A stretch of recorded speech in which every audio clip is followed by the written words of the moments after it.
Hello everyone, welcome back to your channel hello pharmacist. इस video में हम लोग बात कर रहे हैं एग्जाम की कॉपी आपको कैसे लिखनी है, कौन कौन से वो पॉइंट्स हैं जिनको लिख के आप शायद यूज करोगे तो एग्जाम में अच्छे मार्क्स परसेंटेज गेन कर पाओगे। तो इस वीडियो में हम लोग बहुत ही अच्छे और आपको एक्सपीरियंस के हिसाब से जिन बच्चों ने ये एग्जाम वाली कॉपी लिखने का तरीका सीख लिया है, उन्होंने बहुत ही कम पढ़ा हुआ है, बहुत ही कम मतलब कि उन्हें एक महीने की पढ़ाई करी हुई है तो भी उन्होंने बहुत ही ज्यादा बेस्ट किया हुआ है। क्या वो ऐसे, क्योंकि उन सभी स्टूडेंट्स ने जान लिया है कि हमारे पॉइंट्स क्या रहने चाहिए जो कि टीचर को प्रमोट करेगा कि हाँ हमने अपने एग्जाम की कॉपी में सही किया हुआ। कौन कौन से पॉइंट्स रहने हैं जो एग्जाम में आपके हेल्प करेंगे और क्या क्या लिखना रहेगा। अगर आप हिंदी में एग्जाम दे रहे हो तो आपको कौन सी गलतियां नहीं करनी, अगर इंग्लिश में दे रहे हो तो क्या आपको लिखना है, कैसे लिखना है, सब कुछ इस वीडियो में ध्यान से आपको बताऊंगी जो कि आपके एग्जाम में बहुत ही ज्यादा हेल्प करेगा। और जो भी आपके सीनियर्स वीडियो देख के गए थे और उन सभी के कमेंट्स आते हैं ना, तो यही रहता है कि दीदी जो आपने एग्जाम की कॉपी लिखने का तरीका बताया था ना, शायद मैं उसी वजह से पास हो पाई हूँ, क्योंकि मैंने कुछ पढ़ा नहीं था ज्यादा, बहुत ही कम पढ़ा हुआ था। और जो भी इम्पोर्टेंट क्वेश्चंस हैं वो तो चैनल पे अपलोड ही है, सिर्फ और सिर्फ इम्पोर्टेंट जो कि पूरा सिलेबस नहीं कवर करवाया है, सिर्फ और सिर्फ जो रिपीटेड क्वेश्चंस हैं उन्हीं को कवर किया। तो आई है बात हमारे की एग्जाम की कॉपी कैसे लिखनी है। सबसे पहले तो ये जान लो कि एग्जाम की कॉपी आपकी होती कैसी है। A4 शीट होती है या फिर पूरी ब्लैक पूरी लाइनिंग वाली शीट होती है।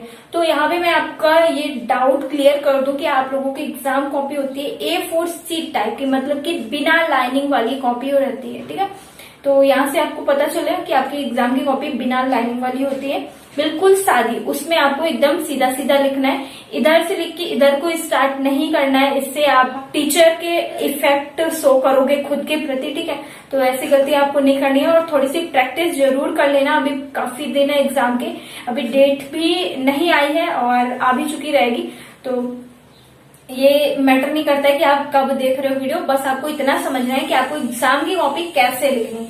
तो यहाँ पे बताया मैंने आपको कि एग्जाम की कॉपी आपको पूरी A4 शीट वाली आएगी, बिना लाइनिंग वाली आएगी। ठीक है, और एग्जाम टाइम में आपको ये बात हमेशा से याद रखना है कि जब आप अपना एग्जाम हॉल में जा रहे हो, एंट्री कर लिए हो अपने रूम में जहाँ पे आपका एग्जाम है, जिस डेस्क पे आप बैठ गए हो, वहां पे बैठने के बाद सिर्फ और सिर्फ आपको अपने कंसंट्रेट करना है इन डेस्क पे।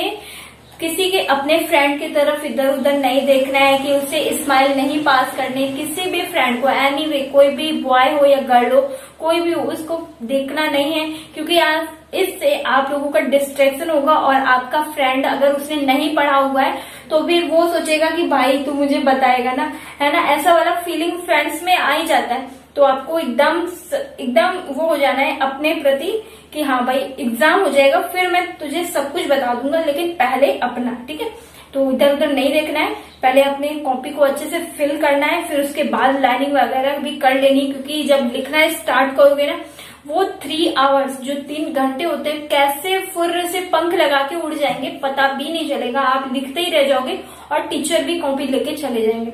तो ये बिल्कुल भी नहीं करना है। सबसे पहला बात तो यही है कि आपको इधर उधर नहीं देखना। ठीक है, फ्रेंड्स के साथ अपना टाइम पास नहीं करना है। जो भी होगा एग्जाम के बाहर जब जाओगे खूब मौज मस्ती करना, लेकिन अभी एग्जाम हॉल में ओनली एग्जाम पे फोकस और उसको ही को टाइम देना है, तभी आपको वो अपनी इम्पोर्टेंस देगा, आपको पास करेगा। ठीक है, क्योंकि अगर आपने एग्जाम टाइम में खुद को वो प्रायोरिटी नहीं दिया तो फिर वो ही जो आपके फ्रेंड होंगे वो एग्जाम में पास होके तो चले जाएंगे।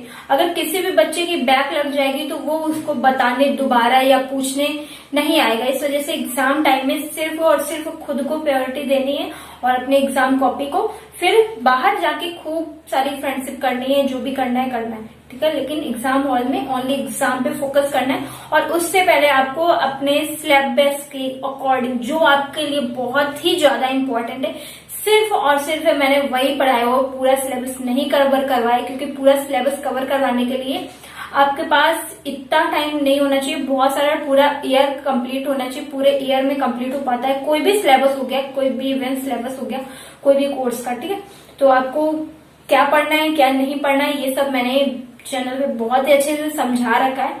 जो आपके लिए इम्पोर्टेंट ही है और वो एग्जाम में हर बार पूछा गया है। अब बात करते हैं हम लोग फोकस ऑन द स्क्रीन, जिससे कि आप लोगों का डिस्ट्रैक्शन नहीं होगा और अच्छे से समझ पाओगे। ठीक है, तो देखिए यहाँ पे एग्जाम के टिप्स एंड ट्रिक्स क्या रहने वाले हैं। फर्स्ट नंबर पे बात करें तो मैंने आपको बताया था, जैसे ही आपको एग्जाम की कॉपी मिलती है फटाफट से अपना नाम जो भी फिल करना है, स्कूल नेम, एनरोलमेंट नंबर, सब कुछ फटाफट से फिल कर देनी है। उसके बाद सेकंड काम आपको करना है कि ये जो लाइनिंग होती है मार्जिन वाली लाइनिंग फटाफट से कर लेना है, क्योंकि एकदम सादी पेज रहती है हमारी कॉपी, जैसे कि यहाँ पे देख रहे हो सादे पेज, एकदम सिंपल पेज रहता है A4 सीट वाले, तो उनमें मार्जिन आपको ऐसे कर लेना है जिससे कि आप लिखोगे भी तो सही रहेगा। मतलब ये करना जरूरी है। और बहुत से बच्चों को ये नहीं पता रहता है कि एग्जाम की कॉपी कितने पेज की रहेगी। तो यहाँ पे देख रहे हो आप, यहाँ पे मैंने एक कॉपी बनाई हुई है। ठीक है, ये कॉपी है, पूरी क्लोज कॉपी है ये। फिर इसको ओपन करते हैं तो 2 पार्ट हो जाता है। ठीक है, तो ऐसे 1 2 नेक्स्ट 3 4 ऐसे ही करके आपके 36 पेजेस वाली आपकी पूरी कॉपी रहती है जो एग्जाम वाली रहती है। ठीक है, तो उन 36 पेजेस को आपको अच्छे से फिल करना है। अब फिल करने के लिए आपको पढ़ा हुआ जरूरी होना चाहिए, तभी आप फिल कर पाओगे। यहाँ पे 20 to 25 पेजेस फिल करने से कोई भी काम नहीं चलने वाला है। इसी वजह से स्टूडेंट्स की बैक लग जाती है, क्योंकि यहाँ पे वही इतने ही नंबर्स वाले पेजेस दिए रहते हैं जितना कि स्टूडेंट के लिए रिक्वायर है, और उनमें ये क्वेश्चन जितने भी क्वेश्चंस टाइप्स के दिए रहते हैं उनमें लिखेंगे तो आराम से आ जाएगा। कुछ एक्स्ट्रा आपके पास दे के नहीं भेजते हैं टीचर्स। तो बहुत से बच्चों के ये कमेंट्स आते हैं, दीदी क्या हम कॉपी भर देंगे तो हमें अच्छे नंबर मिल जाएंगे क्या? तो इस गलत कंफ्यूजन में मत रहिए कि आप कुछ भी लिख दोगे एग्जाम की कॉपी में तो आपको नंबर मिल जाएगा। आपको मैंने सिर्फ इम्पोर्टेंट क्वेश्चन सिर्फ इसलिए दिया है कि आप लोगों की बैक ना लगे। अगर आप पूरा सिलेबस नहीं कवर कर पाते हो तो सिर्फ इम्पोर्टेंट क्वेश्चन जो कि आपके सिलेबस में बार बार पूछा गया है, जो कि आता ही आता है, तो सिर्फ उन्हें नहीं पढ़ पा रहे हो तो आप फार्मेसी कर क्यों रहे हो भाई? किस पर्पज से कर रहे हो? और वो बहुत से बच्चे सोच रहे होंगे कि मैं तो अपना बिजनेस ओपन करने के लिए फार्मेसी कर रहा हूँ और पढ़ाई वढ़ाई का कोई शौक नहीं है। ठीक है, तो उन सभी स्टूडेंट्स को मैं ये बता देती हूँ गाइस कि अगर आप अपना बिजनेस भी ओपन करते हो तो जो DI साहब आते हैं ना, ड्रग इंस्पेक्टर आते हैं ना, तो फिर वो जब हमारे बिजनेस पे या कोई भी बिजनेस जो चल रहा रहता है मेडिसिन से रिलेटेड, तो उनमें जब चेकिंग करने आते हैं ना, तो वो कोई ना कोई ऐसी कमी जरूर निकालते हैं जिसके लिए आपको वो पता होना चाहिए। अगर आप नहीं बता पाते हो, अगर आपके शॉप में कुछ उल्टा सीधा चल रहा है, तो अगर आप नहीं बता पाओगे तो वो आपके लाइसेंस पे या आपकी मेडिसिन रहेंगी उनको क्लोज करवा सकते हैं। ठीक है, लेबोरेटरी भेज सकते हैं। तो आप अगर पढ़े रहोगे तो आपको जानकारी तो रहेगी ना, आपको कोई उल्टा सीधा फंसा तो नहीं पाएगा ना। इस वजह से सिर्फ और सिर्फ जो एक फार्मासिस्ट को पता होना चाहिए उतना ही मैंने बताया है, और उतना आप बहुत ही शौक से पढ़ो अपना बिजनेस ओपन करने के लिए। मतलब कि जो चीज आप कर रहे हो उसे अच्छे से करो। वही क्वेश्चंस बार बार फार्मेसी में पूछे भी जाते हैं कि जो एक फार्मासिस्ट को पता होना चाहिए। ठीक है, अब आइए 3rd नंबर क्वेश्चन की बात करते हैं कि कौन से क्वेश्चंस कितने पेजेस में लिखने रहेंगे। ये बहुत ही बच्चों के कमेंट आते हैं, दीदी हमें E नंबर का क्वेश्चन कितने पेज में लिखना रहेगा। तो यहाँ पे देखिए 8 मार्क्स का क्वेश्चन पेपर, मान लीजिए यहाँ पे 5 मार्क्स का क्वेश्चन पेपर पूछा जाएगा। ठीक है, 5 या 6 का पूछा जाएगा न्यू सिलेबस में। तो मान लीजिए 8 नंबर का क्वेश्चन पेपर पूछा जाता है, आप अपने हिसाब से एडजस्ट कर सकते हो। यहाँ पे अभी मैं 5 नंबर वाले और 3 नंबर वाले और फिलिंग द ब्लैंक सबका बताऊंगी। ठीक है, 4 से 5 बीच पेज के अंदर ही लिखना है, उससे बाहर नहीं लिखना है। और वो कैसे भरना रहेगा ये भी अभी आपको बता दूंगी, क्योंकि बहुत से बच्चों के तो दिल की धड़कनें तेज हो गई होंगी कि कैसे भरेंगे भाई इतने पेज। अभी बताएंगे सब कुछ कैसे क्या लिखना रहेगा। तो यहाँ पे बताया मैंने 5 नंबर वाले मार्क्स के जो क्वेश्चंस रहेंगे उनको 4 से 5 में फिल कर देना, क्योंकि ये लॉन्ग क्वेश्चन रहेगा। अब बात आती है 3 नंबर वाले क्वेश्चंस को 2 पेज में आराम से कर लोगे। ठीक है, और ये जो मैं बता रही हूँ ना एग्जाम की टिप्स एंड ट्रिक्स, ये फार्मेसी के ऑल सब्जेक्ट कवर हो रहे हैं, first year, second year, all सभी के। ठीक है, क्योंकि जो आपका क्वेश्चन पेपर एग्जाम का पैटर्न रहेगा वो इसी हिसाब से रहेगा, कहीं और से नहीं रहेगा, चाहे आप फर्स्ट ईयर के हो या सेकंड ईयर के हो, किसी भी एनीवे, ठीक है। अब 4 नंबर पॉइंट की बात करते हैं यहाँ पे, try to answer right in point wise not a bulk form. मतलब कि हमें जो भी क्वेश्चन लिखना है, जैसे कि कोई भी क्वेश्चन अगर आपने मेरे से पढ़ा होगा तो मैंने हर वीडियो में बहुत ही अच्छे से बताया कि एग्जाम की कॉपी में कैसे लिखना है, अपना शॉर्ट नोट कैसे बनाना है, आपको सब कुछ, ठीक है। तो यहाँ पे बताया मैंने, अगर नहीं देखा है तो वीडियो एक देख लेना, समझ में आ जाएगा, ठीक है। यहाँ पे हम ज्यादा टाइम वेस्ट नहीं करेंगे, नहीं तो वीडियो बहुत ही ज्यादा लंबा हो जाएगा। अब यहाँ पे नेक्स्ट पॉइंट देखते हैं, जैसे कि आपने कोई क्वेश्चन स्टार्ट किया लिखना, तो फिर कौन सा क्वेश्चन लिख रहे हो, मतलब कि कौन सा सेक्शन 1 का या शॉर्ट क्वेश्चन लिख रहे हो या लॉन्ग क्वेश्चन लिख रहे हो, ये यहाँ पे फिल कर देना, ठीक है। फिर सेक्शन 1 या सेक्शन बी जो भी है उसको बकायदे लिख देना है बहुत ही अच्छे तरीके से, जिससे कि टीचर्स को पता है, यही सब पॉइंट्स क्या होते हैं, टीचर्स को आराम से पता चल जाता है कि हाँ इस बच्चे ने ये लिखा हुआ है। अगर आप किसी के भी कॉपी देख रहे हो तो उसमें बहुत ही अच्छे तरीके से लिखा रहेगा कि हाँ ये इस बच्चे की कॉपी है, तो आप जान जाओगे ना कि हाँ ये लो खुशी ये तुम्हारी कॉपी है, ठीक है। तो ऐसे आप किसी का भी नाम लेके, कोई भी आपका फ्रेंड हो उसका नाम लेके, खुशी ये तुम्हारी कॉपी, ये लो जय तुम्हारी कॉपी है, ठीक है। ऐसे ही करके आप बोल के बता सकते हो। और अगर उसमें तीसरे बच्चे का नाम ही नहीं लिखा हुआ है तो आप किसको, मतलब थोड़ा सा माइंड में गुस्सा आएगा कि ना कौन से बच्चे की कॉपी है, इसमें नाम ही नहीं लिखा हुआ है, किसकी है, तो फिर कोई बच्चा कहेगा मेरी है।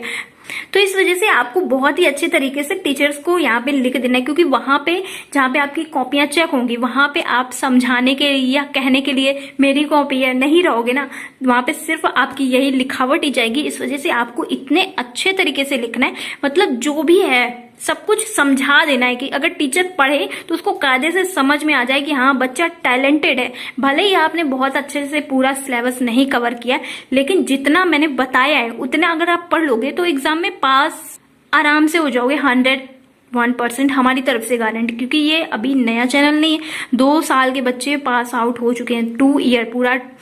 और उन सभी के कमेंट्स जब आते हैं ना तो वो मैं कम्युनिटी पे पेस्ट भी करती हूँ, और जो पुराने वीडियोस हैं उनमें कमेंट भी चेक कर लिया करो, जिससे आप लोगों को तसल्ली मिल जाया करेगी, ठीक है। तो यहाँ पे बात किया कि अच्छे से बता देना है कि हाँ ये इस नंबर का क्वेश्चन है, ठीक। अब देखिए यहाँ पे आंसर लिखना है, मतलब कि सेक्शन ए का मैंने बी नंबर क्वेश्चन लिया है। जैसे कि शॉर्ट क्वेश्चन 3 नंबर वाले में आपसे 10 क्वेश्चन पूछे जाएंगे। मान लीजिए 1 नंबर वाला ए वाला आपको नहीं आ रहा है, बी वाला आ रहा है, तो सेक्शन ए का बी, आंसर बी। इंट्रोडक्शन लिखना है या डेफिनेशन, जो भी आपको ठीक लगे वो हेडिंग डाल देनी है, ठीक है। हेडिंग डालने के बाद दोनों में से एक ही डालनी है, ठीक है। बताना जरूरी है भाई, अगर हम बता रहे हैं तो अच्छे से बताएंगे ना, ऐसे थोड़ी ना कि ऐसे ही बताने चले जाएंगे। तो जितना भी आ रहा है, जैसे कि मैं शॉर्ट क्वेश्चन का यहाँ बता रही हूँ 3 नंबर वाले, ठीक है। तो आपको 2 पेज फिल करना है, मान लो 3 नंबर वाले क्वेश्चन में 2 पेज फिल करना है। 2 पेज कैसे फिल करना है, ऐसे ऐसे वाला, एक के पीछे वाला नहीं, ठीक है, जस्ट सामने वाला, मतलब कि एक ये वाला एक ये वाला, ठीक है, ऐसे करके। ये नहीं कि एक और ये दूसरा, ऐसे 2 नहीं। और ऐसा करना भी नहीं। बहुत से बच्चों के कमेंट्स आते हैं, दीदी क्या हमें दूसरी कॉपी मिल सकती है क्या, इसकी बी कॉपी मिलेगी? तो बिल्कुल भी नहीं मिलेगी भाई। जितना मतलब पेजेस दिया हुआ है हमारे BTUP ने, बहुत ही ज्यादा इनफ, बहुत ही तौल परख के दिया हुआ है, क्योंकि वो आपको एक्स्ट्रा कुछ नहीं देने वाला है। तो बहुत ही मतलब दिया है, जो उतना सोच समझ के दिया और उतने में आ भी जाएगा, तो उतने में ही आपका काम हो जाएगा। तो क्यों एक्स्ट्रा लिखने की जरूरत रहती है, ठीक है। इसलिए बी कॉपी वगैरह नहीं मिलती है। तो इंट्रोडक्शन डालना है आपको, पूरा एक आधा पेज आराम से कवर कर देना, ठीक है। आधे पेज में आपका इंट्रोडक्शन हो गया। फिर उसके बाद अगर आपका वहां पे स्ट्रक्चर पूछा गया है, चित्र पूछा गया है, तो चित्र बना देना है। और चित्र के बारे में थोड़ा 5 नाम, कम से कम 5 नाम, किसी भी चित्र के 5 नाम आपको हमेशा लर्न कर लेने हैं, जो कि आपको बहुत ही ज्यादा इफेक्ट अच्छा करेगा, ठीक है, इफेक्ट डालेगा आपकी कॉपी में। फिर उस चित्र के बारे में जो इम्पोर्टेंट है वो लिख देना है आराम से। एक आधा पेज यहाँ से कंप्लीट हो जाएगा, फिर आधा पेज आपका चित्र में हो जाएगा, और उस आधा पेज उसका वहां पे उसके बारे में बता दोगे। अगर चित्र नहीं पूछा गया, मान लो केमिकल स्ट्रक्चर, केमिस्ट्री का पूछा गया, तो वहां पे स्ट्रक्चर वगैरह बना लोगे और ये सब सीख लो भाई। इससे मतलब कि क्या होगा, तुम्हें नहीं आ रहा है तो तुम स्ट्रक्चर बना दोगे और स्ट्रक्चर से पढ़ लोगे ना, चित्र बना के पढ़ लोगे तो चित्र में बना भी दोगे, वही लिख भी दोगे, वही डिजाइन भी कर दोगे, बहुत ही ज्यादा अच्छा रहता है। अगर क्लासिफिकेशन पूछा गया तो क्लासिफिकेशन भी लर्न कर लेना, बहुत ज्यादा इंपॉर्टेंट रहेगा। और क्लासिफिकेशन में लर्न करने का बहुत ही अच्छे से, मतलब कि जो भी मैंने पढ़ाया हुआ है ना, बहुत ही अच्छे से एकदम इजी लैंग्वेज में पढ़ाया है, जितना कि आपको कोई भी नहीं पढ़ाया होगा। क्योंकि मैं आपको सिर्फ अपनी तरीके से सोच के पढ़ाती हूँ, क्योंकि मैं आपकी कोई टीचर नहीं, मैं आपकी सिर्फ दीदी बन के आपको समझाती हूँ, दीदी की तरह। ठीक है, कि अगर मैं कोई भी भाई बहन को प्रॉब्लम हो रही है तो बस मेरे से साथ बताए, उसकी सॉल्यूशन चुटकियों में मिलेगा। ठीक है, तो देखिए हो गया इंट्रोडक्शन, हो गया क्लासिफिकेशन, हो गया। फिर यहाँ पे देखिए एक्सप्लेन, जो भी आपने वही बताया मैंने कि अगर आपने एक्सप्लेन किया है कोई चित्र तो उसको एक्सप्लेन कर देना, या क्लासिफिकेशन जो भी लिखा है, ठीक है, उसको एक्सप्लेन कर देना। फिर यहाँ पे ये मेन पॉइंट को अंडरलाइन कर देना। जैसे कि अगर आपको लगता है कि हाँ हमने ये वाला क्वेश्चन बहुत ही अच्छे तरीके से किया है, तो उसको क्या करो, अंडरलाइन कर दो। ठीक है, इससे क्या होगा कि अंडरलाइन रहेगा तो टीचर की आंखें ना उसी अंडरलाइन पे जाके टिक जाएंगी और टीचर को लगेगा कि हाँ बच्चे ने अच्छा लिखा हुआ है। तो आई होप आपको इतना अभी तक अच्छे समझ में आया। अब नेक्स्ट पेज पे चलते हैं। नेक्स्ट क्वेश्चन ये रहता है बच्चों का, दीदी हमें कौन से पेन का लिखना है और कौन से पेन से स्ट्रक्चर बनाना है, डायग्राम। तो देखिए यहाँ पे आप बॉल पेन जो होता है वही यूज करिए, ज्यादा अच्छा रहेगा। अगर आप पेंसिल से बनाओगे तो हमारे बीटीयूपी को तो जानते ही हो कितना ज्यादा फास्ट और लेजी वर्क करने में कितना है, कि आप लोगों को एग्जाम डेट बताने में इतना ज्यादा कंफ्यूज कर रहा है कि कब होगा बता ही नहीं रहा है। और बच्चों के कमेंट्स आते हैं, अगर मैं वीडियोस बना देती हूँ तो बच्चों के कमेंट, दीदी एग्जाम डेट आई नहीं फिर भी आपने क्यों वीडियो बना दिया, मेरा टाइम वेस्ट हो गया, ये वो। ओ नो, क्या करूं भाई, एग्जाम डेट नहीं आ रही है। तो आप अपनी तैयारी रखो, एग्जाम तो जुलाई में ही होगा, मैंने कब से बोला है आपको, जुलाई में ही होगा, 1 जुलाई से ही होगा। और आपको एग्जाम की तैयारी करने का भी टाइम नहीं मिलेगा, इसलिए तैयारी बस रखो भाई। एग्जाम आएगा फुर्र से लेके हवा के झोंके जाएंगे, तूफानों की तरह उड़ जाएंगे। इस वजह से आपको संभाल के रखना है, नहीं तो आपकी ख्वाहिश में भी उड़ जाए। ठीक है, तो यहाँ पे बताया डायग्राम बॉल पेन से यूज करना है। ठीक, नेक्स्ट पॉइंट है यहाँ पे 5 number, When the page is filled more than half, जब आपका पेज आधे से ज्यादा भर जाए, fill more than half, आधे से ज्यादा भर जाए, इतनों से जगह बचे उसमें, तो फिर आपको वहीं पे न्यू क्वेश्चन लिखने की गलती नहीं करना है। पीसीआई का पेज है, आपका पेज नहीं है, ठीक है, उसको पीओटी बहुत ही अच्छे से वहां पे पीओटी डाल देना है। पीओटी का क्या मतलब होता है, प्लीज टर्न ओवर। आपका जो क्वेश्चन पेपर रहेगा ना उसमें भी लिखा रहता है नीचे कॉर्नर पे, ठीक है, तो आपको यहाँ पे कॉर्नर पे नहीं डालना है, आपको उसी के नीचे थोड़ा सा बड़ा, मतलब कि टीचर के आंखों में आराम से दिख जाए, अगर वो चश्मा वश्मा लगा रहे हो तो पीओटी आराम से लिख देना है। ठीक है, वो समझ जाएंगे कि बच्चा कह रहा है प्लीज टर्न ओवर, मतलब कि यहीं से हमारी कहानी नहीं खत्म है भाई, आगे भी देखो, आगे भी है, आगे भी हमने लिखा हुआ है, पढ़ा लिखा हूं, ऐसा ही थोड़ी ना हूं। ओके, तो ये लिखना बहुत ही ज्यादा जरूरी है। डोंट फॉरगेट राइट, बहुत ही ज्यादा इंपॉर्टेंट है, क्योंकि बहुत से बच्चों का क्या हाल होता है, उन्होंने लिखा तो बहुत ही अच्छे से होता है, इतना पेज हो गया छोड़ दिया, इतनी जगह छोड़ दी, टीचर ने अब सबको पैसे कमाने, जल्दी जल्दी चेक करते गए, उसके आगे चेक ही नहीं किया उन्होंने, अब बच्चे की लग गई बैक, कम नंबर आया, फिर हो गई प्रॉब्लम कि भाई हमने लिखा तो बहुत ही अच्छे से था और पूरी कॉपी भी भर के आए थे, फिर भी मेरी बैक लगा दी, पता नहीं क्यों। तो ये वर्ड लिख लेना, जिससे टीचर को समझ में आ जाएगा कि हाँ बच्चे ने आगे भी लिखा हुआ है। ठीक है, अब आइए बात करते हैं नेक्स्ट पॉइंट की, जिसको मैंने शुरू में ही आपको बता दिया था, डोंट वेस्ट एनी टाइम। अपने टाइम का 1 सेकंड भी नहीं वेस्ट करना है आपको, कोई भी फ्रेंड दोस्त के पास नहीं, सब भूल जाना। जैसे कि आप कोई सॉन्ग गाते हो ना तो कुछ भी नहीं याद रहता उसके अलावा, सॉन्ग गाने के अलावा, जब कोई फेवरेट वाला होता है आपका सॉन्ग, तो वैसे ही आपको इतना धुन में अपने एग्जाम में जुट जाना है कि यारी दोस्ती बाहर हो जाएगी, लेकिन अभी क्या है, जो चीज की हमें प्रायोरिटी देनी है उसको देंगे, तभी हमारी वो इज्जत करेगा, कदर करेगा। एग्जाम की कॉपी बहुत ही बेस्ट रखना है। नेक्स्ट पॉइंट है try to all attempt question. ठीक है, try to attempt all question, अपने सभी क्वेश्चंस को अटेम्प्ट करने की, कंप्लीट करने की पूरी कोशिश करना। बच्चों के कमेंट्स आते हैं, दीदी अगर हमें ना आ रहा हो तो हम क्या करें? कुछ भी लिख सकते हैं, गाना लिख सकते हैं। ये बिल्कुल भी नहीं करना, गाना तो बिल्कुल ना लिखना। हाँ, ये जरूर कर सकते हो अगर उस टॉपिक से रिलेटेड, उसी चैप्टर से रिलेटेड अगर आपको कुछ आ रहा है तो उसी टाइप की हेडिंग सब लिख के आप लिख सकते हो। ठीक है, ये आप कर सकते हो, इतनी मैं आपको छूट देती हूँ। अब देखिए यहाँ पे लिखा हुआ है, अगर आपको कुछ नहीं आता तो उसी से रिलेटेड लिख दो, लेकिन ऐसा लिखो कि टीचर को आप अच्छे से ढंग से समझा दो। ठीक है, अपने लिखावट में। अब यहाँ पे बात करते हैं डी फार्मा फर्स्ट ईयर और सेकंड ईयर। मतलब कि पहले क्या था, ये सिलेबस आपका अलग अलग था, क्योंकि न्यू सिलेबस आया था तो एक ही बच्चों को, मतलब फर्स्ट ईयर वालों को अलग समझाना था, सेकंड ईयर वालों को अलग समझाना था। तो ये तो सेम ही हो गया है। ठीक है, बस इसको आपको फॉरगेट करना है, रिमूव करना है। ठीक है, इसको नहीं ध्यान देना है, क्योंकि यही सिलेबस अब सेकंड ईयर वालों में भी है। तो देखिए, जो एमसीक्यू क्वेश्चंस आएंगे वो आपके क्वेश्चंस रहेंगे 20 की संख्या में। 20 क्वेश्चंस रहेंगे, वो भी एक एक नंबर वाले रहेंगे, और उनमें आपका एमसीक्यू, फिलिंग द ब्लैंक्स और ट्रू फॉल्स भी आ सकते हैं, जैसे कि मैंने आपके सिलेबस में देखा है। ठीक है, पीसीआई वाले में, और वही करेक्ट भी है। एमसीक्यू, फिलिंग द ब्लैंक्स या ट्रू फॉल्स, ये आ सकते हैं 20 नंबर क्वेश्चन। और इसमें से 10 क्वेश्चंस आपके ऐसे आएंगे जो कि शॉर्ट क्वेश्चंस रहेंगे, बिल्कुल शॉर्ट क्वेश्चन, 1 लाइनर वाले। ठीक है, तो बहुत ही अच्छे से तैयारी कर लेनी है। और नेक्स्ट शॉर्ट क्वेश्चन रहेगा आपका 10 क्वेश्चन रहेंगे आपके ऐसे, जिनको आपको 2 पेज में या 1.5 पेज में आंसर लिखना है। जैसे मैंने अभी आपको बताया था, पहले डेफिनेशन डालनी है, फिर उसका स्ट्रक्चर बना देना है, अगर क्लासिफिकेशन है क्लासिफिकेशन लिख देना है, उसको डिस्क्राइब कर देना है बस। ठीक है, अच्छे से समझा देना है। तो ये हो गई 10 क्वेश्चन जो आएंगे 3 नंबर वाले। 3 नंबर वाले 10 क्वेश्चन आएंगे, 3 नंबर वाले आपके 10 क्वेश्चन आएंगे, उन्हें 2 पेज में या एक आधे पेज में कंप्लीट कर देना। ठीक है, और नेक्स्ट बात करते हैं 6 क्वेश्चंस, यहाँ पे 6 लिखा हुआ है। ठीक है, 6 क्वेश्चंस ऐसे आएंगे जो कि आपके 5 नंबर के रहेंगे। 5 नंबर वाले 6 क्वेश्चंस पूछे जाएंगे, जिनमें से आपको 5 को करना रहेगा और एक को छोड़ देना रहेगा, और उसको लिखना रहेगा 4 से 5 के बीच में, या 3 से, मतलब कि 4 से कम नहीं करना है। ठीक है, आपको इतना ध्यान रखना है। तो ऐसे ही करके आप कंप्लीट कर लोगे। और अब बात आती है, बच्चों के बहुत से कंफ्यूजन रहते हैं कि दीदी हमारा पासिंग मार्क्स कितना रहेगा। तो आपका क्वेश्चन पेपर जो होता है वो होता है 80 नंबर का। 80 नंबर का क्वेश्चन पेपर रहता है, तो उसमें से आपके 40 नंबर, जस्ट इसका आधा, 40 नंबर पासिंग मार्क्स रहता है।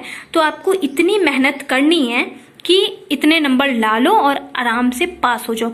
और अगर आपको ये अब डर लग रहा है कि हम 40 नंबर कैसे ला पाएंगे, हमने तो कुछ पढ़ा ही नहीं है, तो आपके लिए मैं जो ये वीडियो दिखा रही हूँ आपको, इस वीडियो को ध्यान से देख लेना।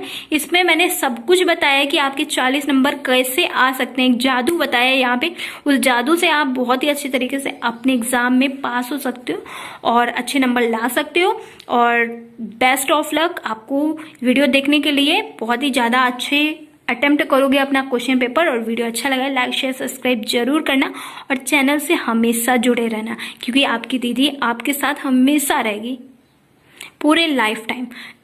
Thank you.